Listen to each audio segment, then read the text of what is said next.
Kraft presents The Great Gildersleeve. The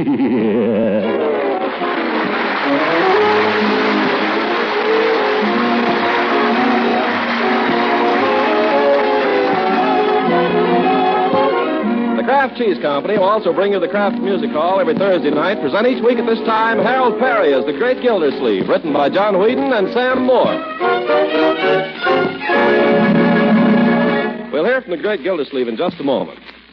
You know, I can remember back in my boyhood days how we kids used to gather near the kitchen of a late afternoon, drinking in the heavenly smell of fresh-baked bread and rolls. And, of course, the boys and girls of today are no different. When baking time's at hand, you'll find them gravitating to the kitchen with the same hungry, eager look of anticipation on their faces. And how our youngsters love to devour fresh bread and rolls, especially with an appetizing spread like parquet margarine to make all our baking treats so temptingly delicious. Parquet, you see, is far different from old-time margarines. Parquet margarine has a delicate flavor. Yes, it's a margarine that really tastes good. A splendid energy food, too, made from highest quality ingredients. And unlike margarines of even a few years back, Parquet is fortified with vitamin A, 9,000 units of this important vitamin to each pound. So if you haven't tried margarine lately, discover Parquet's delicious flavor and nourishing goodness by asking your food dealer tomorrow for Parquet, P-A-R-K-A-Y. Parquet margarine made by Kraft.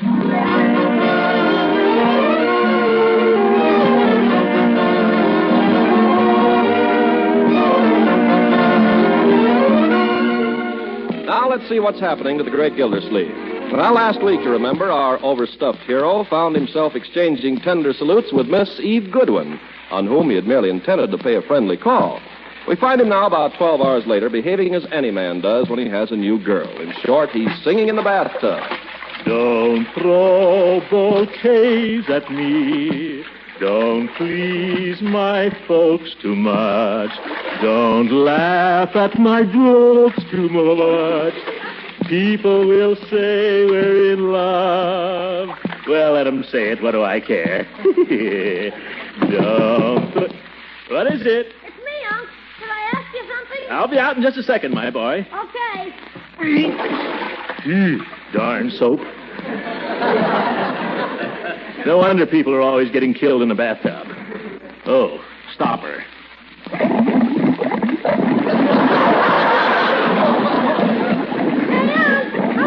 Yeah, just as soon as I dry myself. Don't laugh at my jokes too much. Well, wonder if I'm gaining any weight. Gee, these bathroom scales are no good. How do they expect you to see the numbers? Oh,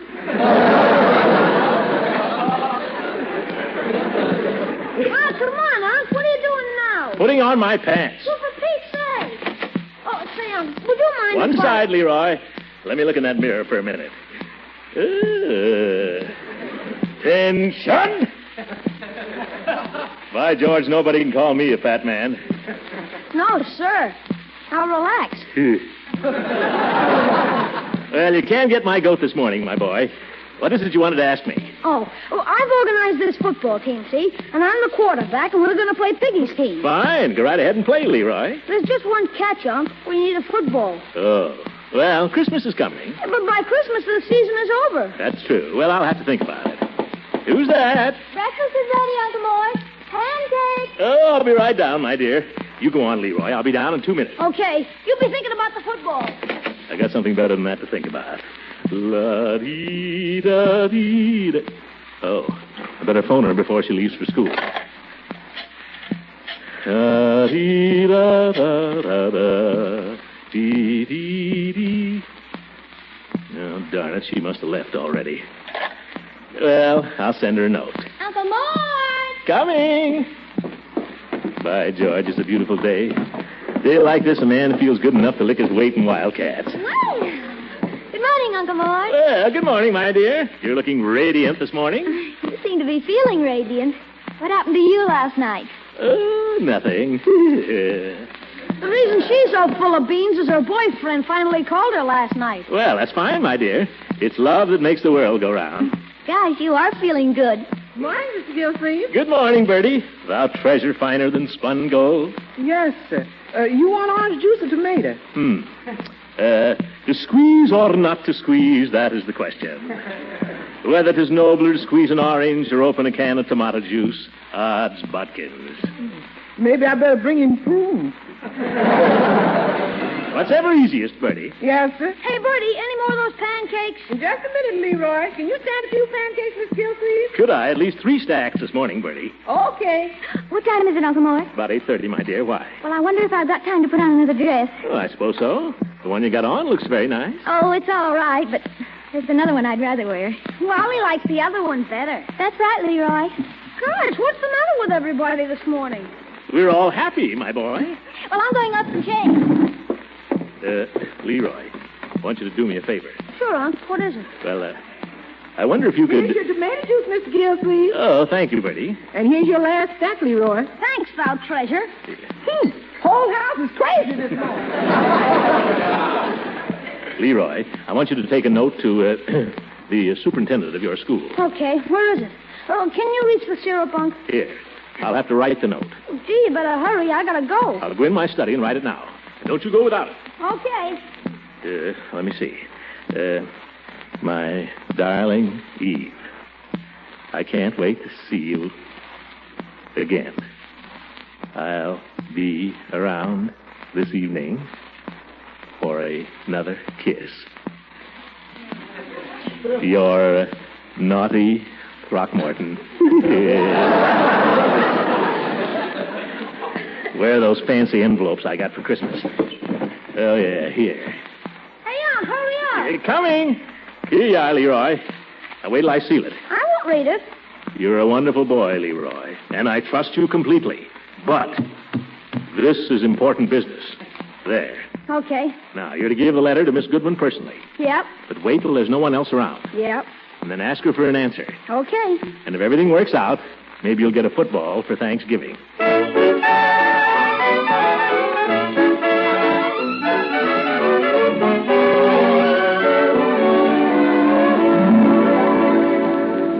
Why do I love you? Why do you love me? I'll answer it, Bertie. Oh, hello, Leila. Hello, Throckmorton. Guess what? I've been shopping already.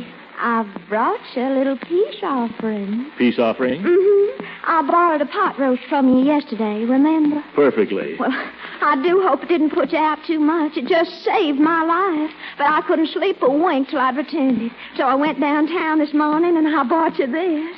Well, we'll have to see what it is. I took a chance. I do hope you like steak, Throckmorton. Steak? Like it? Oh, brother, look at that. Hey, Bertie, come here and look. What is Mr. Gil... Oh, my goodness. Leila, this isn't black market. Oh, of course not, silly. The butcher just likes me. Oh. Besides, I'm invited out to dinner so often I have more points that I can use. Bertie, take that right out and put it in the icebox and guard it with your life. Yes, sir, I sure will. Hide it behind the milk bottles or something. Don't you worry. Ain't nobody gonna get their hands on it. Leila, you shouldn't have done it. After all, a pot roast is only a pot roast. Oh, but I love doing things for you, Throckmorton. Oh, really? Down where I come from, we have an old saying, the way to a man's heart is through his stomach. Very good, yeah. Throckmorton, let's stop pretending. Pretending what? Who's pretending? You and I, we've been living a lie, Throckmorton. Well, I don't know about you. Oh, but... yes, we have, and it's all my fault. I've been a foolish, thoughtless, mixed-up little girl, and I've hurt your poor boy. No, you haven't. Yes, I have, Throckmorton. Honest? I went away and left you, and when I came back, I wasn't very nice to you. I've hurt you cruelly, and you've taken it like a gentleman. Well, I always try to be polite. But now I've come to say I'm sorry and ask you if you can ever forgive me. Sure, I forgive you. Oh, but forgiveness is not that easy, Throckmorton. Why not? If I say I forgive you, what more do you want? Well, I've got to earn your forgiveness. Oh? Well, you brought me this steak. Let's call it even. Oh, why do we have to go on hurting each other this way? Who's hurt? I just said thanks for the steak. You don't understand. Now, listen, don't start crying. I can't stand crying. Leila, I don't know what I did, but I'm sorry. Oh, you don't understand. I'm crying because you're so sweet. Well, I won't be so sweet then. Only stop crying. Well, perhaps it was all for the best, Throckmorton. Sure. What was? Oh, we were too much in love. Foolishly, recklessly in love. Sure, we were crazy. Oh. And so much too young. Well, I was 42. Too young to know our own minds, I mean. Oh, sure, we didn't know what we were doing. Oh, perhaps it would have been a mistake for us to have married just then. Worst thing that could have happened to us. Perhaps it was Providence that stopped us at the last minute. I thought it was Beauregard. Oh. Poor Beauregard. You'll never know what a shock it was, having him turn up after I thought he was dead all these years. Very unsettling. And then to have him go like that, after I'd got used to having him around. Here today, gone tomorrow. Yes. It was such a dreadful way to go, kicked by a mule. Well, we can't all be choosers. I made a vow that day, Throckmorton. I vowed I'd never even look at another man for 3 months. That was right. Out of respect for his memory, I thought it was the decent thing to do. You were absolutely right. Oh, you've been so understanding, Throckmorton. But you won't have to be understanding any longer, because those 3 months were up yesterday. Leila, I want to take this opportunity to wish you every happiness. Oh, thank you. I wouldn't admit it to his face, but you won't find a better man any place than the judge. The judge? Salt of the earth. I'd give my shirt for that old goat. Oh, but Throckmorton, Don't worry about me. I'll bear up somehow. As you say, it was just one of those things. One of those things that was never meant to be. Oh, well, a man has his work. And who knows, maybe someday, somehow, sometime, somebody. Throckmorton, are you trying to tell me you don't love me? Huh? There's someone else, isn't there? Huh? Tell me, what's she like? Well, she's the kind of it. What's who like? She's very talented, isn't she? Well. And very handsome. Well. I suppose she likes to go for long walks and discuss things. Leila, who have you been talking to? Oh, I don't blame you, Throckmorton. A woman like that with a brilliant mind full of mathematics and politics and all. That's not all. I think it'd be foolish to waste any time on me with my poor little talent. Tell me, does she play the piano? Oh, yes, very well. The classics, I suppose? She plays them all. Oh, how wonderful. Think of the long evenings you'll have. Now me, all I know is silly little love songs like, speak to me of love, da, da, da, da, da.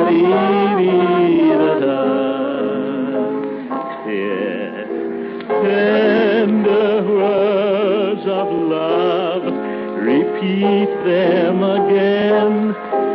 I implore you, speak to me of... Ooh, I gotta go. Not right now, just for a minute. I can't, Leila. I'm late for something. I gotta be somewhere. Oh, Throckmorton, please, it's the last thing I'll ever ask you. No tears now, please. Eve? I mean Leila? Oh, let me out of here. I've lost him, the best man I ever had.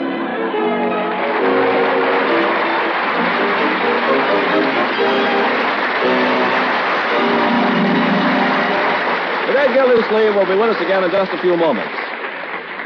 Here's an alarming fact, and one that should set all of us thinking about the importance of food as a weapon of war. Enough food is wasted annually in our American homes to feed the larger part of our armed forces at home and abroad. Now, that's one reason why all through this month of November you'll hear a rousing challenge to make food fight for freedom. You can begin right now, today, at home, to make food fight for freedom. You can do it through better meal planning, better food storage, by using up every single scrap of leftover food. And there are other ways, too. Share and play square with food. Pledge yourself to accept no ration foods without giving up ration stamps. Pay no more than ceiling prices. The makers of Parquet Margarine urge you to back our government's Food Fights for Freedom program and back it for all it's worth. Remember, you can do your part if you'll follow this sound, sensible advice. Produce and conserve. Always share and play square.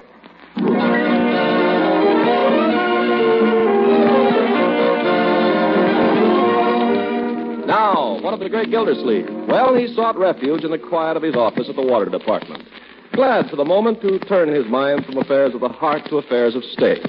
And so we find him hard at work, clearing his desk as every good executive should. Let's see what we got here. Miss, you there, Bessie. There weren't any phone calls for me this morning before I came in. No, Mr. Gildersleeve, there weren't. You sure there wasn't a phone call from Miss Goodwin? No. She's the principal of the school. No, nobody called at all. Strange. Have you found that correspondence yet? No, Mr. Gildersleeve, I haven't. And I've looked everywhere. I just don't know where it could be. Well, we've got to find it. It's important. Have you looked in the files? The files. I'll look there. Oh, my God. If it didn't occur to you to look there, it probably didn't occur to you to put it there either. What do you think files are for? Here, let me. I'll look. Look out. Bessie, what's a pair of rubbers doing in the files? Oh, for goodness sake. My rubbers, too. I haven't seen those since last spring. What are they doing here? Well, I don't know. I just... Don't tell me you don't know. Well, you told me to put them where you'd be sure and find them. You think this is any place? Well, I put them under R. You put them under I give up. By George, Bessie, if it weren't for the manpower shortage... Mr. Gildersleeve, if my services are not satisfactory, I could go someplace elsewhere. If you cry, you're fired. I can't help it. Oh, what is this? I'm sorry, Bessie. You never think of me as a human being. I'll admit it hadn't occurred to me. I have feelings, too. Yes, I know, Bessie. I shouldn't have spoken to you like that. I'm sorry. Here, blow your nose. That's it. I guess I'm a little on edge today. Tell me, Bessie, have you ever known what it is to be in love? Well, you needn't blush like that. Bessie, you're not in love. Oh, I guess I am. Well, that's fine, little Bessie. It's nothing to be ashamed of, you know. All the world loves a lover. Tell me, does he love you? Oh, this party doesn't even know I exist, even hardly. Well, maybe one of these days he'll wake up. So if he knew, he'd just think it was silly. He'd just think I had a crush or something. He's an older man. Oh. So I just worship him from afar. Every morning I come in and I dust off his desk and I think... Bessie! Bessie, get busy. Do something. Find that correspondence. Take those rubbers out. I've got to go out. But if you keep looking, Bessie. I may not be back till after lunch. I may not be back at all.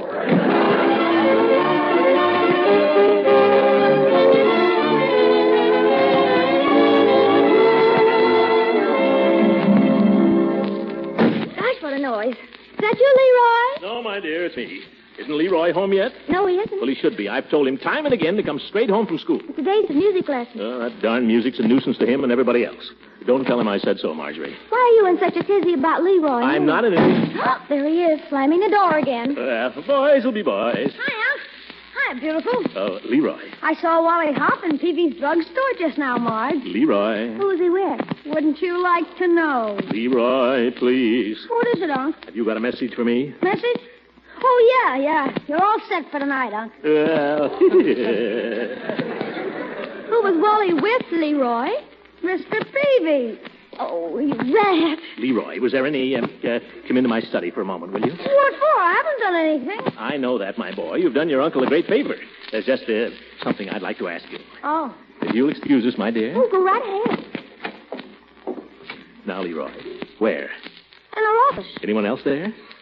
I don't know. Gosh, I can't remember everything. Well, she thanked me, I guess, and then I told her I was supposed to get an answer, and she opened it. Fine. She said she was going to ask you over anyway. Well, Leroy, you're a splendid messenger. I'll get you that football tomorrow. Oh, gee, thanks. She said Judge Hooker's going to be there, too, to talk about the school board. What? It'll be the briefest meeting in history.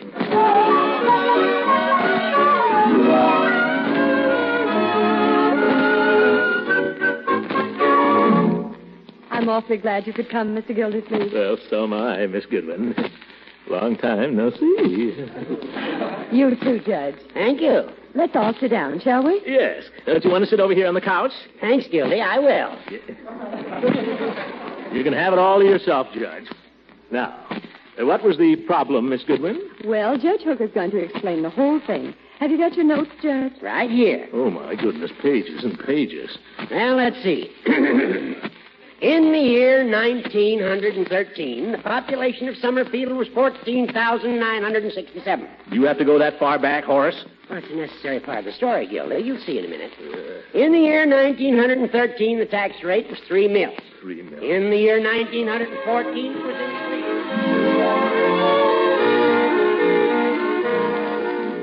By the year 1922, the tax rate had increased to 6 mils. Yeah. And in the year 1923, it had increased to a point.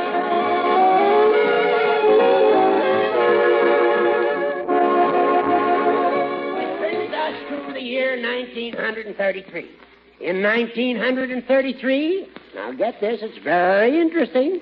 In 1933, the tax rate went down 1 mil. You don't say. Yeah. But then in 1934, it increased again.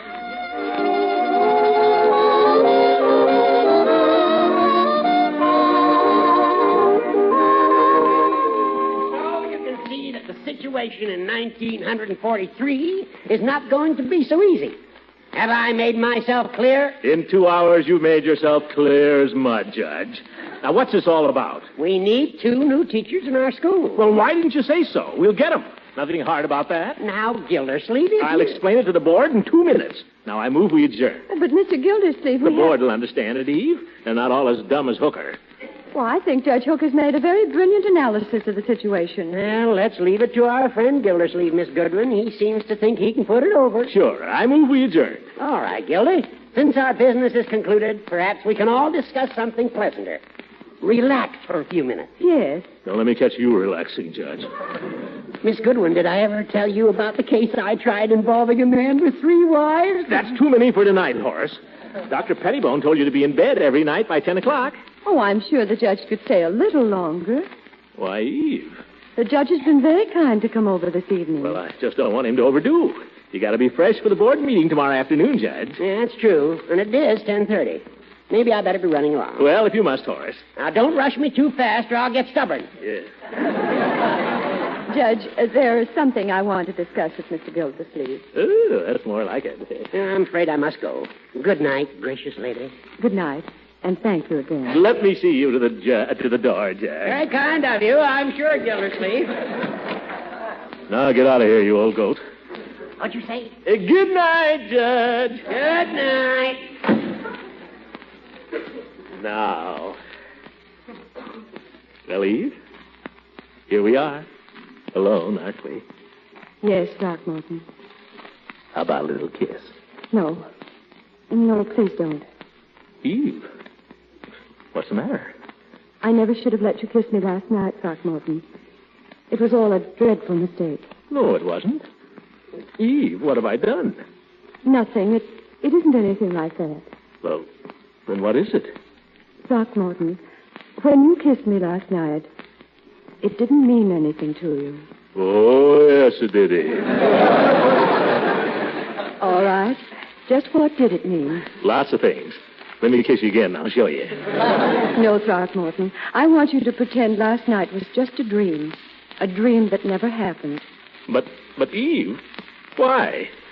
Well, I believe that when a woman loves, it should be for an important reason. I believe that love should be a splendid, glowing, exciting adventure. What do you think? Sounds good to me. Well, we've got to start all over again, Throckmorton. Now? No. We mustn't even think about such things anymore. Oh, my goodness. We must build a beautiful relationship of the spirit, like Eloise and Abelard, like Dante and Beatrice, like all the great lovers of history. We must become worthy of each other. Please try to understand. Well, I am trying, but it's pretty tough, Eve. Don't you like me? Yes, very much. Well, then... I want it to be more than that. I want you to be a man I'd follow to the ends of the earth. I want you to be a hero. Eve, I'm too old to join the Marines. Well, there are other ways of being a hero. I want you to think about them. But, Eve... Please go now. But do think about what I've said, Throckmorton. And then, perhaps in a month or so, come and see me. A month. Eve... Good night, Throckmorton. Good night, Eve. Couldn't I just have one little... Eloise and Abelard. Why the devil did I ever get mixed up with a school teacher?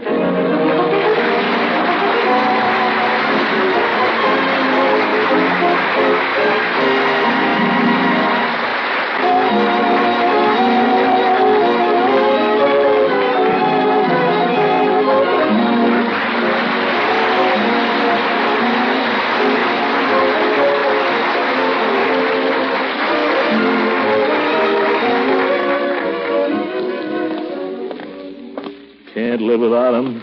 Can't live with him. How many times does a fella have to get burnt before he learns? Just born to be made a fool of, I guess. Well, I give up. Well, I see Peavy's still open. Oh, hello, Mr. Gildersleeve. Just closing up here. Well, don't let me stop you. Something I can do for you? No, I just dropped in. I'll walk along with you if you're going home. Yeah, I'll be right with you. I've just got one or two things to tend to here. Take your time, Peavy. You seem to be a little down in the mouth this evening, Mr. Gildersleeve. Well, maybe I am, Peavy. Maybe I am. No bad news, I hope. Well, not exactly bad news, no. But when a woman tells you one thing 1 minute and another the next, I don't know. Yes, that's what makes them women, Mr. Gildersleeve. I thought this one was different. But I guess they're all alike, Peavy. Good and bad, rich or poor, they're all alike. Well, no, I wouldn't say that. Well, they are. Where there's a woman concerned, there's no peace. You never know where you stand. Well, I wouldn't say that either. Now, with Mrs. Peavy, I guess it's like the poet says, Mr. Gildersleeve. It takes a heap of living. Man and woman have got to live together for years and years before they really understand one another. But when they do, it's kind of peaceful, kind of nice. I guess you're right, Peavy. Now, Mrs. Peavy and I have been married for over 23 years. And in all that time, I don't think she's ever once... Oh, excuse me. Peavy's Pharmacy. Oh, hello, dear. Yeah, I was just... Well, I was just... Yes, dear. Yes, dear. Well, no, I wouldn't say that. I was just... Well, good gracious to Betsy, woman. I was just... Yeah, fiddle. Yeah. Come on, Peavy. Good night, everybody.